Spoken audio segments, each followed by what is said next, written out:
Hello guys, അപ്പോൾ നമ്മളുടെ പുതിയ വീഡിയോയിലേക്ക് എല്ലാവർക്കും സ്വാഗതം കേട്ടോ. അപ്പോൾ ഇന്നത്തെ നമ്മുടെ പരിപാടി എന്ന് പറഞ്ഞു കഴിഞ്ഞാൽ നമ്മുടെ വാഴയിൽ ഒരു ചെറിയ പ്രശ്നം വന്നേക്കാണ്. ഇത് തേനി നേന്ത്രൻ്റെ ഒരു തോട്ടമാണ്. ആ തോട്ടത്തിൽ എന്താ പ്രശ്നം എന്ന് പറഞ്ഞു കഴിഞ്ഞാൽ ഇത്രേ ഉള്ളൂ. ഈ വാഴയുടെ ഇലക്ക് ഭയങ്കര കരിച്ചിലും പഴുപ്പും വന്നേക്കണം. ഞാനിപ്പോൾ കാണിച്ചു തരാം. ഇത് കണ്ട, നമ്മുടെ ഇലകൾ ഇങ്ങനെ കരിഞ്ഞ് ചുവന്ന് കണ്ട, സൈഡൊക്കെ കരിഞ്ഞ് ഇങ്ങനെ വന്നേക്കാണ്. അപ്പോൾ അത് എങ്ങനെ നമുക്ക് മാറ്റിയെടുക്കാം, അതിനു വേണ്ടി എന്തൊക്കെ ചെയ്യണം, അതുപോലെ അത് ചെയ്യുമ്പോൾ എന്തെങ്കിലും പ്രശ്നങ്ങളുണ്ടോ, ഇങ്ങനത്തെ കാര്യങ്ങളാണ് നമ്മൾ ഈ വീഡിയോയിൽ പറയണത്. കഴിഞ്ഞ വീഡിയോ ചെയ്ത് കഴിഞ്ഞപ്പോൾ കുറേ പേര് ചോദിച്ചായിരുന്നു സാഫ് എങ്ങനെ കലക്കി ഒഴിക്കാം, ഏത് സമയത്ത്, എത്ര അളവിൽ എന്നൊക്കെ ചോദിച്ചായിരുന്നു. അപ്പോൾ അതിന് വേണ്ടിയിട്ടുള്ളൊരു വീഡിയോ ആണ് ഞാൻ ചെയ്യണേ. ശരി, നമുക്ക് വീഡിയോയിലേക്ക് പോവാം. നമ്മൾ അതിന് വേണ്ടിയിട്ട് ഇപ്പോൾ 1/4 കിലോത്തിൻ്റെ സാഫാണ് എടുത്തേക്കണേ. ഈ 200 ബാരലിൽ 1/4 കിലോ അല്ല 1/2 കിലോ വെച്ചാണ് ഞാൻ ഇടുന്നത്, 2 പാക്കറ്റ്. ഇപ്പോൾ അത് സത്യം പറഞ്ഞു കഴിഞ്ഞാൽ സാഫല്ല, സാഫിന് പകരം കിട്ടിയ ഒരു സാധനം തന്നെയാണ്.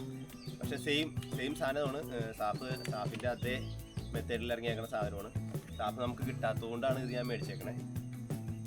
അപ്പോൾ ഇതെങ്ങനെയാണ് ഉപയോഗിക്കേണ്ടതെന്ന് പറഞ്ഞു കഴിഞ്ഞാൽ 1 ലിറ്റർ വെള്ളത്തിൽ 2 ഗ്രാം പൊടിയാണ് നമുക്കൊരു വാഴയ്ക്ക് വേണ്ടത്.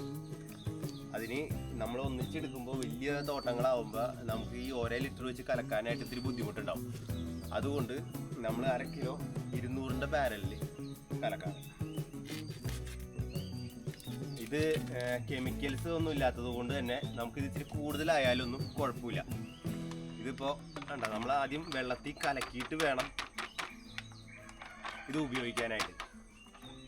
നല്ല രീതിയിൽ തന്നെ കലക്കണം.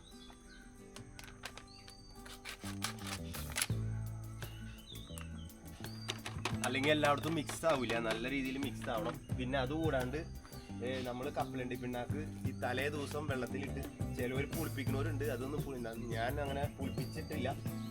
പുളിപ്പിച്ചാലും കുഴപ്പമൊന്നുമില്ല. ഇതിപ്പോൾ തലേ ദിവസം വെള്ളത്തിലിട്ട കപ്പലണ്ടി പിണ്ണാക്കാണ്. നല്ല പിണ്ണാക്കട്ടാ, അതായത് ഈ ഉരുക്കൾക്കൊക്കെ കൊടുക്കുന്ന പിണ്ണാക്കാണ് ഞാൻ ഉപയോഗിച്ചേക്കണേ. അപ്പം ഇത് നന്നായിട്ട് കലക്കാം, അല്ലെങ്കിൽ അത് മിക്സ് ആയില്ലെങ്കിൽ ആ കട്ട കുത്തി കിടക്കും. അതുകൊണ്ടാണ് അത് നല്ല രീതിയിൽ കലക്കിയിട്ടുണ്ട്, നല്ല കളറായിട്ടുണ്ട് കേട്ടോ. എന്നിട്ട് അത് അങ്ങോട്ട് ഈ കപ്പലണ്ടി പിണ്ണാക്കിലേക്ക് അങ്ങോട്ട് ഒഴിക്കാം. അത് നമ്മളങ്ങനെ അത്യാവശ്യം ഹൈറ്റിൽ കുക്കി അങ്ങോട്ട് ഒഴിക്കുക.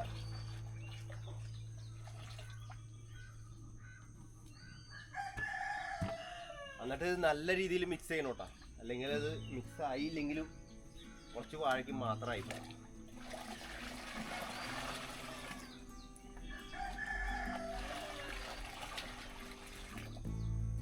സാഫ് കുറച്ച് കട്ടിയിൽ വീണാലും കുഴപ്പമില്ല. അതായത് രാസവസ്തുക്കളോ കെമിക്കൽസ് ഒന്നും ഇല്ലാത്തത് കൊണ്ട് തന്നെ നമുക്ക് അങ്ങനത്തെ വാഴയ്ക്ക് സൈഡ് എഫക്റ്റ് ഒന്നും വരില്ല. ഇതിനെ ഒഴിക്കാനുള്ള കാരണം എന്താണെന്നുള്ളത് ഞാൻ കാണിച്ചു തരാം. ഇതുണ്ട് നമ്മുടെ വാഴയിൽ. ഇപ്പോൾ ഈ കാണുന്ന വാഴയിൽ കണ്ട ഇലയൊക്കെ കരിഞ്ഞ് പിടി ഇങ്ങനെ സൈഡ് കരിഞ്ഞ് അങ്ങനെ പോവാണ്. നല്ല വാഴയായിട്ട് വന്നിട്ട് പെട്ടെന്ന് ഇങ്ങനെ കരിച്ചിൽ വരുന്നത് അത് ഏത് വളർത്തുകൊണ്ട് വന്നതാണെന്നൊന്ന് പറയാൻ പറ്റും ആർക്കെങ്കിലും അറിയണവരുണ്ടെങ്കിൽ. എന്നോട് കുറച്ച് പേര് പറഞ്ഞത് ഫാറ്റംബോസ് ഇടുന്നത് കൊണ്ടാണെന്നൊക്കെ പറയുന്നുണ്ട്. അത് ശരിയാണോ എന്ന് എനിക്കറിയില്ല.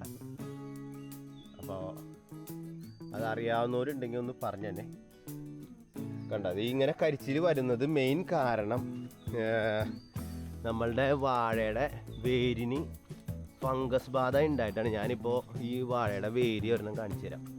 ഇപ്പോൾ അതെ ഈ വാഴയുടെ വേരിങ്ങനെ പൊട്ടി വന്നത് കാണാൻ പറ്റും. കണ്ട, ഇത് പുതിയ വേരാണ്. ഈ പുതിയ വേര് തന്നെ ഈ ഒരെണ്ണം പൊട്ടിച്ച് നമുക്ക് കഴുകി നോക്കാം. ഇത് കണ്ട, ആ പുതിയ വേരുമ ഒരു കറുത്ത ഇത് തന്നെ കണ്ട, ഒരു കറുത്ത പുള്ളി വരുന്നത് അതിൻ്റെ ഫംഗസ് ബാധയാണ്. ഈ ഫംഗസ് ബാധേനെ നമുക്ക് കളഞ്ഞാൽ മാത്രമേ നല്ല രീതിയിൽ വാഴ വളം വലിക്കുകയും അതുപോലെ ഈ പഴുപ്പില്ലാണ്ട് വരികയും ചെയ്യുള്ളൂ. അങ്ങനെ പഴുക്കാതിരിക്കാൻ വേണ്ടിയിട്ടാണ് ഈ സാപ്പും, അതായത് പുതിയ വേരും പൊട്ടണം, ഇങ്ങനത്തെ ഈ അസുഖവും മാറുകയും വേണം. അതിന് വേണ്ടിയിട്ടാണ് നമ്മൾ ഈ സാപ്പ് കലക്കി ഒഴിക്കുന്നത്. സാപ്പ് കലക്കി ഒഴിക്കുന്നതിൻ്റെ ഒപ്പം തന്നെ ഈ കപ്പലണ്ടി പിണ്ണാക്കും കൂടി മിക്സ് ആക്കണത് ഈ പണി ചെയ്യുന്ന സമയത്ത് തന്നെ ഒരു പണിക്ക് തന്നെ 2 ഫലം കിട്ടാൻ വേണ്ടിയിട്ടാണ്. കണ്ട, നമ്മളിപ്പോൾ അതേ ഇതിങ്ങനെ കലക്കി സെറ്റാക്കി വെച്ചിട്ടുണ്ട്. ഇതിപ്പോൾ കപ്പലണ്ടി പിണ്ണാക്ക് നല്ലോണം മെൽറ്റായിട്ടുണ്ട്. ചിലവർ പുളിപ്പിച്ചൊഴിക്കും, അത് നോക്കണ്ട. അത് അങ്ങനെ ചെയ്യുന്നവർ ചെയ്തോ, കുഴപ്പമൊന്നുമില്ല. പക്ഷേ ഇതാണ് ഏറ്റവും നല്ലതായിട്ട് എനിക്ക് തോന്നിയേക്കുന്നത്. അതുകൊണ്ടാണ് അങ്ങനെ പറയണേ. അതായത് ഒരു 2 ലിറ്റർ കഷ്ടി ഒരു വാഴയുടെ കട ചേർത്ത് ഒഴിക്കണം കേട്ടോ. ഇതിപ്പോൾ ഞാൻ ഒഴിക്കുന്ന രീതി കാണിച്ചു തരാം. ഞാൻ ചെയ്യുന്ന രീതിയാണ് ഇതിനകത്ത് ഞാൻ കാണിക്കുന്നത് കേട്ടോ. അല്ലാണ്ട് മറ്റുള്ളവരുടെ രീതി എങ്ങനെയാണെന്ന് എനിക്കറിയില്ല.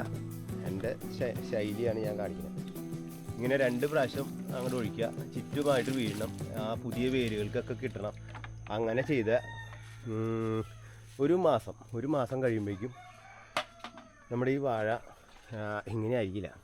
അതായത് ഒരു പണിയും കൊണ്ട് ഒരു വെടിക്ക് 2 പക്ഷി എന്നൊക്കെ പറയില്ലേ, അതേ സ്റ്റൈലിൽ വരും. നമ്മളുടെ സാഫ് എന്ന് പറയുന്ന ഐറ്റം നമ്മൾ ഉപയോഗിക്കുമ്പോൾ ശരിക്ക് സാധാരണഗതിയിൽ പറയുന്നത് 2 ഗ്രാം 1 ലിറ്റർ വെള്ളത്തിൽ കലക്കി ഒരു വാഴയ്ക്ക് എന്ന രീതിയിലാണ് പറയാറ് എല്ലാവരും. അതിന് ചിലവർ പറയും അതിലൊരു 1/4 ലിറ്റർ ഒഴിച്ചാൽ മതി എന്ന് പറയാറുണ്ട്. പല രീതിയിൽ പറയുന്നവരുണ്ട്. ഞാൻ ചെയ്യുന്നത് 1 ലിറ്റർ വെള്ളം 2 ഗ്രാം. അത് ഇപ്പോൾ 2 ഗ്രാം എന്നുള്ളത് ഒന്നിച്ച് കലക്കുമ്പോൾ ഇത് വലിയ തോട്ടങ്ങളായതുകൊണ്ട് ഒന്നിച്ച് കലക്കുമ്പോൾ 200ൻ്റെ ബാരലുകളിലാണ് കലക്കണേ. ആ കലക്കുമ്പോൾ അര കിലോ സാഫ് നമ്മൾ കലക്കി മിക്സ് ചെയ്ത് ഇതിൻ്റെ കടയ്ക്ക് 1 ലിറ്റർ വെള്ളത്തിൽ ഒഴിക്കും. ഇതിൻ്റെ ചുറ്റുമായിട്ട് ഒഴിക്കും. ഇതാണ് നമ്മൾ ചെയ്യുന്നത്. അത് സാഫ് ഒഴിക്കുന്നതിൻ്റെ കൂടെ തന്നെ കപ്പലണ്ടി പിണ്ണാക്ക് ചേർക്കുന്നതിൻ്റെ ഉദ്ദേശം കപ്പലണ്ടി പിണ്ണാക്കിൽ പെട്ടെന്ന് വളം വലിച്ചു പോരാനായിട്ടുള്ള അതായത് കഴിവുണ്ട്. അതായത് പെട്ടെന്ന് വാഴയ്ക്ക് കനവും ഇലയ്ക്ക് പിരിച്ചിലൊക്കെ വരും. അപ്പോൾ അത് കിട്ടാൻ വേണ്ടിയിട്ടാണ് കപ്പലണ്ടി പിണ്ണാക്കും കൂടി ഒഴിക്കുന്നത്. സാഫ് ഒഴിക്കുമ്പോൾ പുതിയ വേരുകൾ പൊട്ടും, നല്ല വേരുകൾ പൊട്ടും, വേരുമ്പോൾ ഉള്ള കംപ്ലൈൻറ്റ്സ് കുറയും. അങ്ങനെ കുറയുന്നതിൻ്റെ ഒപ്പം തന്നെ ഈ വളം കൂടി വലിക്കുമ്പോൾ ഇരട്ടി പവർ വാഴയ്ക്ക് കിട്ടും. അതിന് വേണ്ടിയിട്ടാണ് സാഫിൻ്റെ ഒപ്പം കപ്പലണ്ടി പിണ്ണാക്കും കൂടി ചേർത്ത് ഒഴിക്കുന്നത്. അപ്പോൾ ശരി, എന്നാൽ നിങ്ങൾക്ക് ഈ വീഡിയോ ഇഷ്ടപ്പെട്ടെന്ന് വിചാരിക്കണ്ട. ഇഷ്ടപ്പെട്ട് കഴിഞ്ഞാൽ ഒരു ലൈക്ക്, കമൻറ്റ്, ഒന്ന് സബ്സ്ക്രൈബ് ചെയ്യാനൊക്കെ മറക്കരുത്. അപ്പോൾ ശരി, നമുക്ക് ഇനി അടുത്ത വീഡിയോയിൽ വീണ്ടും കാണാം. പിന്നെ ഈ വീഡിയോൻ്റെ അപ്ഡേറ്റ്, അതായത് പുതിയ ഇത് 1 മാസം കഴിയുമ്പോൾ എങ്ങനെ ഉണ്ടാവും എന്നുള്ളതൊക്കെ ഞാൻ അടുത്ത വീഡിയോയിൽ ചെയ്യുന്നതായിരിക്കും. ശരി, ബൈ.